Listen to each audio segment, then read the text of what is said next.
Tonight on CTV News, the saga continues for homeowners affected by dropped coastal hazards report. The contemporary art scene is in for a treat with more exciting plans for the city. And remembering history, one snap at a time. Broadcasting across Canterbury, from the CTV studio, this is First at 5. Good evening. A South Shore resident believes the saga over the controversial coastal hazards report still has a long way to go. The report was dropped and will now start from scratch, but the aftermath of the process is still affecting many beachside residents, holding up their rebuilds and repairs. Here's Jared McCulloch. It may be a picturesque day out in South Shore, but the problems surrounding coastal erosion are still on the minds of many. The controversial Coastal Hazards Report was scrapped in its third stage, affecting around 18,000 properties on seaside areas across the city. Central government has stepped in to halt the process, wanting the issue to go through the council's normal plan review process. Although a win for many, one resident says there's still a long way to go. Getting building consent and resource consent, that's still on the limb. We still have to go through, it's like having a harness on ourselves, and we're really stressed. I didn't sleep all last night because we're just so worried and so concerned. Some homeowners are still having issues with their limb reports, meaning they'll have difficulties with their earthquake repairs, rebuilds, and may have problems for future construction plans. It's been really our biggest concern about how that affects us all and what those ramifications are, which we still all have yet to find out. Kapiti, the residents had it put on their limbs and they were successful. They legally challenged it and had it removed. So we're kind of taking some advice from that. Carborn's home is a rebuild. She was lucky to be granted resource consent before the Coastal Hazards Report labelled others with the sea rise and erosion issues. But she's calling on council to reassess the report completely and start from scratch. We'd really like council to take into account that they didn't consult with residents at this earlier stage of the report that came out, and the basis of the report is the Tonkin and Taylor report, and we have never been consulted about it. The risk to homes is rising sea levels and erosion over the next 50 to 100 years, so she wants council to act sooner rather than later. We'll hope for a miracle and hope those councillors see sense, and we'd love to get a really good scientific report about our area that is factually correct. Another hurdle in an already stressful rebuild for residents desperate for answers and action. Jared McCulloch, CTV News.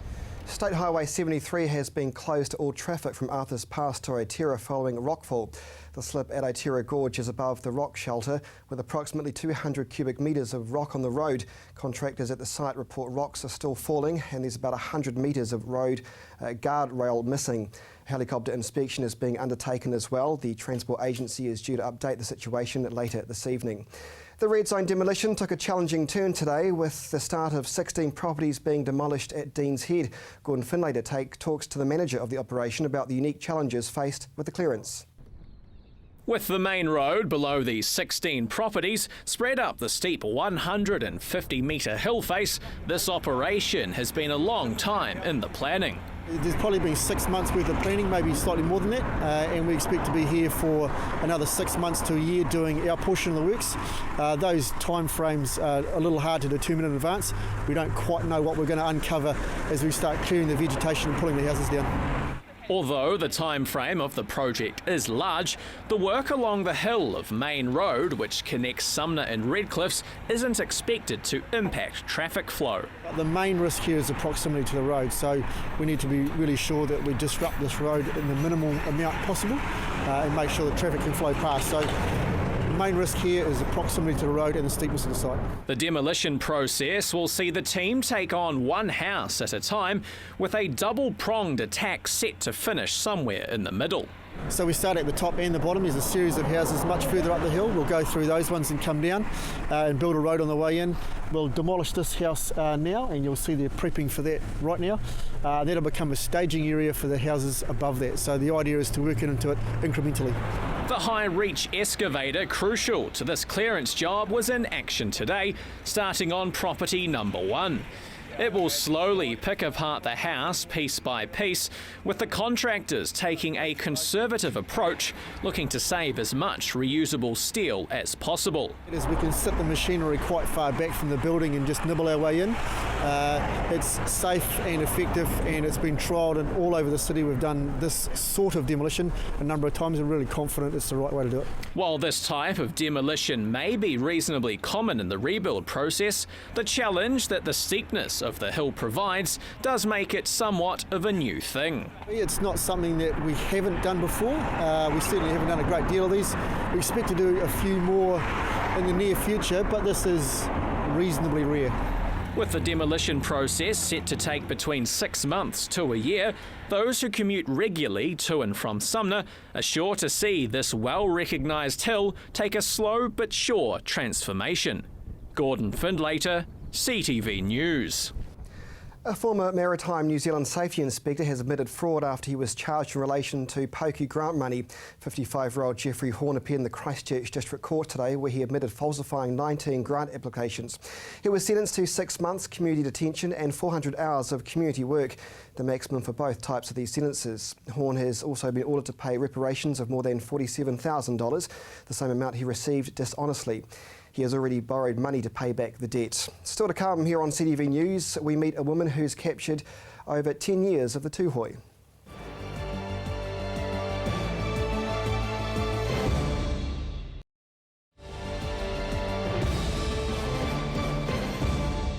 The salvage effort continued today for the stricken MV tūhoi, and one local is capturing each moment, one snap at a time. The deconstruction of the MV tūhoi continued early this morning, and there too was one local snapping every moment of it.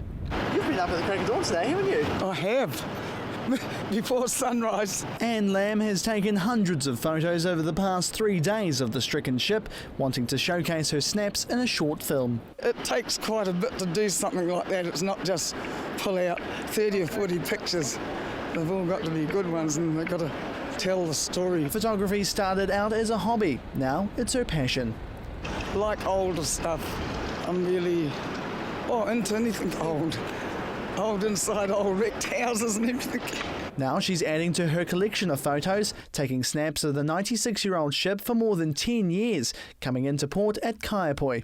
I was trying to go back on the hard drives yesterday, and what a job. I had about 4 or 5 of them hooked up at once. I've still got another 1 or 2 to sort out through several big folders of the earthquake ones, which I've stashed away somewhere. She's capturing its last moments before it's taken apart over the next few days, unable to be salvaged as a whole. They'd probably be able to preserve some of it somewhere. It would have been nice to have seen it. Say, for instance, like you go up the Thames in London and they have these permanent moorings for the old boats and that. Taking photos of the MV tūhoi was a way to keep her chugging along. Discovered I had a chronic illness. I thought, what am I going to do? Photography. Get my mind off of the things and outside of myself, and I got very competitive very quickly. Non-specific pneumonitis. It's scarring of the lungs. Then I have oxygen at night, but I managed to work around that to do what I have to do. My son watching over there, and he keep an eye on his old mother. She's put forth her photos in numerous competitions, and she even has one for sale at a local cafe. The people sort of stuff too is in their environment and the candid style of stuff. And I also like bird photography, anything I'll point my camera at. And I've travelled a bit and I've seen a lot, and I like older stuff. I'm really into anything old. And she's not giving up her love for photography anytime soon. Not until they bloody drop me in the hole. Getting the best shot to capture a moment in time. Jared McCulloch, CTV News. Well, look, some Christchurch artwork has sparked a massive public backlash. Some lend to more positive stories, apparently, to the rebuild of this city. The Centre for Contemporary Art is still in the process of starting up again since the 2011 earthquakes. Their Gloucester Street building is back in business, as Emma J. McCullum reports. English import Paula Orell is directing the future of the Coca Gallery after curating collections in London for 15 years. She says the Coca Board's vision for the gallery was so inspiring, she simply had to take on the project. So we're in the process of renovating and looking to open our doors to the public in February, which is really exciting. While the gallery is being renovated for safety reasons, planners have gone the extra mile to make it more quake-proof and inviting than ever before. Extra money has been invested to increase the building's earthquake code from 33% to 66%. The new interior will also feature open skylights, computer-operated lighting and clean white spaces. We'll have a cafe, which has never had before, which is great for us. We're really excited about the cafe space. And as you come in through the gallery, you come up this main stairs. We also have a lift as well. We're an accessible building. And you come up into this beautiful, magnificent gallery space, which is apparently heralded as one of the most amazing contemporary art spaces and galleries actually in New Zealand. The gallery will not only be a space for traditional artworks, it will become a venue for other forms of the arts. Music, theatre and other live performances will be a large part of the new gallery. Young people will be encouraged to use the space to show off their creativity and bring back a little vibrancy to our city. Hopes are high that the art gallery will attract people into town, both locals and tourists travelling through New Zealand. What the centre will do is bring people here from overseas, but also kind of nationally as well. So what we present, we hope, will attract the imagination of people to actually visit Christchurch and come and see Coca as well. That's the kind of scale of vision, but also ambition that we have as well for the centre. The gallery is almost an artwork in itself, a great example of modernist architecture. The original beams and skylights have been exposed as part of the rebuild, stripping the space back to its architectural roots.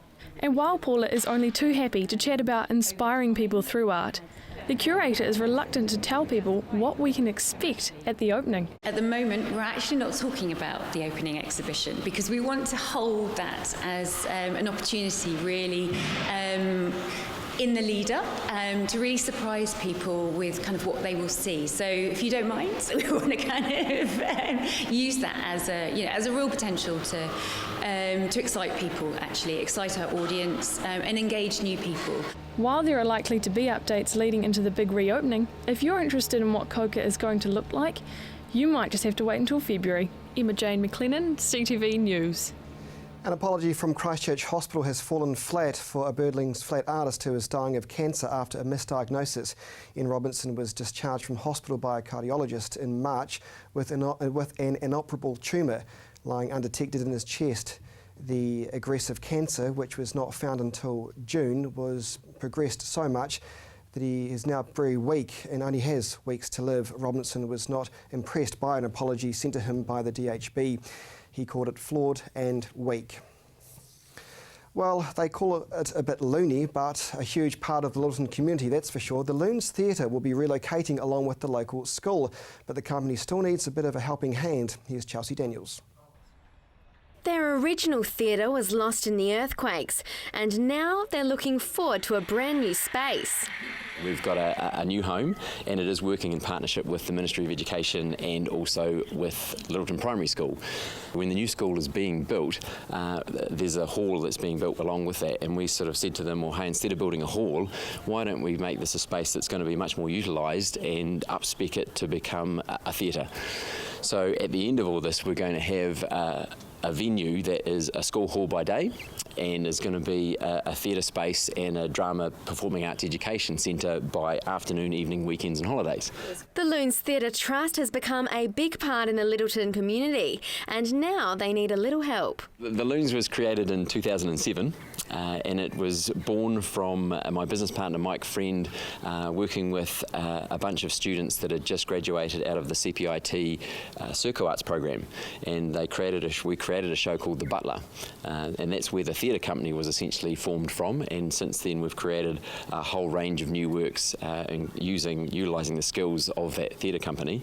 The company came from humble beginnings to now teaching a wide skill set to children and adults alike. Felt that we needed to find a venue that we could perform our own works and just also have a space where we could teach as well. So drama education and other performing arts skills as well, and teach that to children and adults. The Trust has already raised over $170,000 with support from the Christchurch Earthquake Appeal Trust, the Todd and Lion Foundations, as well as private donors. We need to come up with around about 400,000 to do all of that, and we're well on the way, which is great. We've already had grants and donations totalling around about 170,000, and we're just about to step into this big push to get the balance that we need for our retractable seating funds, which is our campaign that we're currently in now. And Cribs says they still need all the help they can get. We need to raise $70,000 in a 6-week window, so up until the 5th of November, and we're using a crowdfunding platform to achieve that, and the crowdfunding platform is called Boosted, which is run by an organisation called the Arts Foundation. So it's an all or nothing crowdfunding thing, as most of these sort of these types of things are. So for us, we have to hit the 70,000, otherwise it all goes back to the donors, and that. Achieving that 70,000 target will give us the balance that we need. We can purchase the seating or commit to the contract to purchase the seating, and come May next year when we open up, we'll have seats for people to sit on. He says the theatre plays an important part in developing the local kids and helping them build towards their future. I think just the whole creative arm is fantastic, and it's great for not just for their theatrical sort of skills, but just they can carry that forward into other avenues of learning and just into their life as well. You know, children become more confident and all sorts, so that's really good. The theatre will also be used as a performance venue for touring companies, live music, community events and the school theatre. Chelsea Daniels, CTV News. Still to come here on CTV News, the region's weather.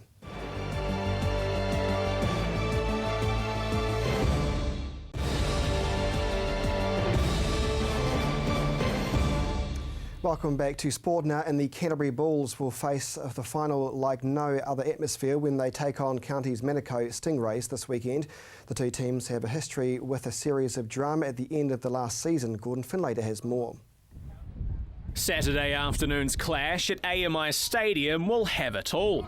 With 2 rounds remaining in the competition, Counties and Canterbury look destined to meet in this year's grand final. Canterbury will be out to continue their unbeaten run, while the visitors will be looking for revenge. Counties thought they were heading to last year's grand final before being docked competition points for fielding ineligible players. One of those inquiries was launched by the Bulls. Yeah, we're just going to be ready for a real good battle, especially after last year, what happened. There's plenty of motivation for them. They obviously got disqualified from the final, and, we heard that they're after revenge. I can imagine there's going to be a bit of feeling come this weekend. They're not going to forget what happened last year. They were the only ones to beat us last year, and so looking forward to the contest on the weekend. After a win against the Orcas in Wellington last weekend, the Bulls now have the extra motivation of a chance to secure a top spot in this year's competition. While the grand final is scheduled to be played in Auckland, the Bulls are already trying to pull some strings and give the competition's top qualifying team what they deserve, a home final. If we finish first, we're hoping to get the final here. It was documented that it will be in Auckland, but we've already started the ball rolling there that hopefully it will be here at home. To achieve this, the side will first have to dismiss Counties, which, as the team knows, is no easy task. Coach Daryl Code believes the key to success will be the team's defence. For us to win the game this week, we have to defend well. That's where it starts. I know we can score points. Obviously, they can score points, but they've also had a few points scored against them. So, obviously, you can get some points up on them, and if we can defend the points that we put on them, hopefully that will see us good at the end of the game, and hopefully with the win. So, our focus solely this week is going to be mainly on defence. Meanwhile, Captain Chris Bamford will have the task of making sure his pack can get go-forward ball against a big Counties squad. counties. They've got a big forward pack, and once again our forward pack's got to really shine and be the best in the middle of the pack and go forward and just dominate their pack. Last year the forward pack's all the size of me, and they had some really good go forward and a lot of speed to finish out wide, so we definitely got to be physical up front and be going forward for the boys. The Bulls will be without influential halfback Tiva Nerona after the speedster suffered a head knock against Wellington. The coach is confident his team will still produce the goods though, having home ground advantage this season. The boys love playing at home. It just, you get to sleep in your own bed the night before and see your families before you leave home, and your families come and support you and yell out for you. So it is a huge thing, and we've got a pretty good record here at home. And we're aware of that. So we want to make sure that we haven't played counties here at home over the last couple of years. We've always played them up in Auckland, so they don't know really what to expect when they come down here either. So we want to get out the gates pretty good this Saturday and show them what it's all about playing down here, and hopefully we can scare them enough and get the 2 points. And here's hoping that home advantage will get the chance to be replicated in this year's grand final. Saturday's game kicks off at 2:30 from AMI Stadium. Gordon Findlater, CTV Sport. Now it's time for the region's weather.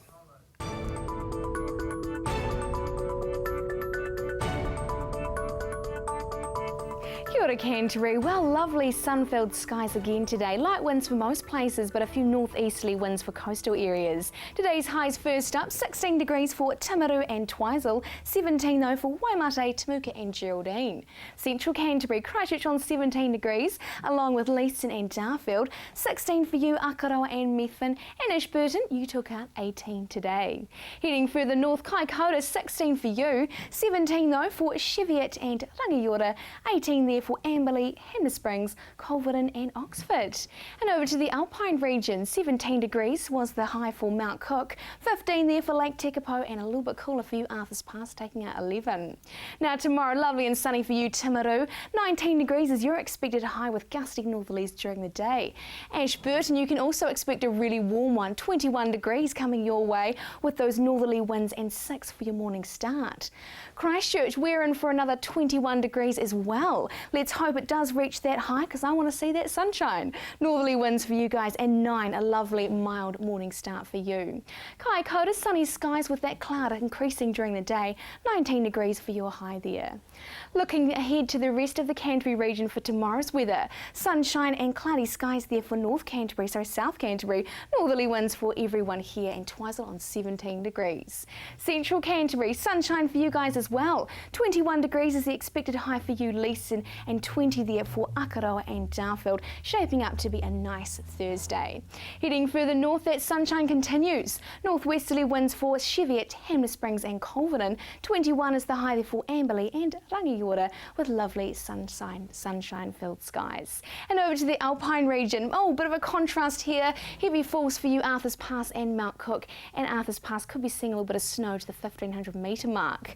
Friday's looking good though, apart from a southerly change in the afternoon, could we bring a few showers with it, but lovely warm temperatures during the day. Saturday, great for your weekend, good for that Sea Fest in Kaikoura, 17 degrees is your high there, Kaikoura and Timaru, and 19 for Christchurch and Ashburton.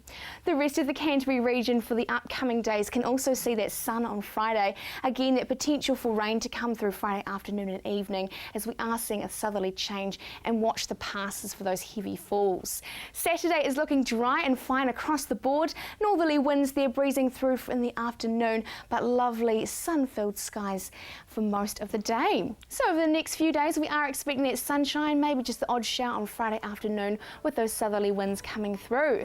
Enjoy that weekend, maybe get something planned for that lovely sunny Saturday coming up. And that's your weather update for Wednesday.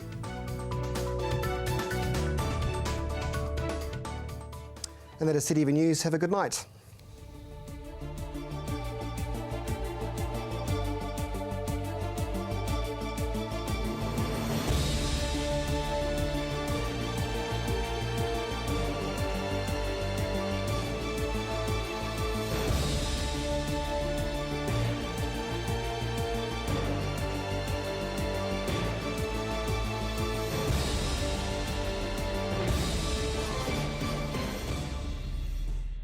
Supporting local content so you can see more of New Zealand on air.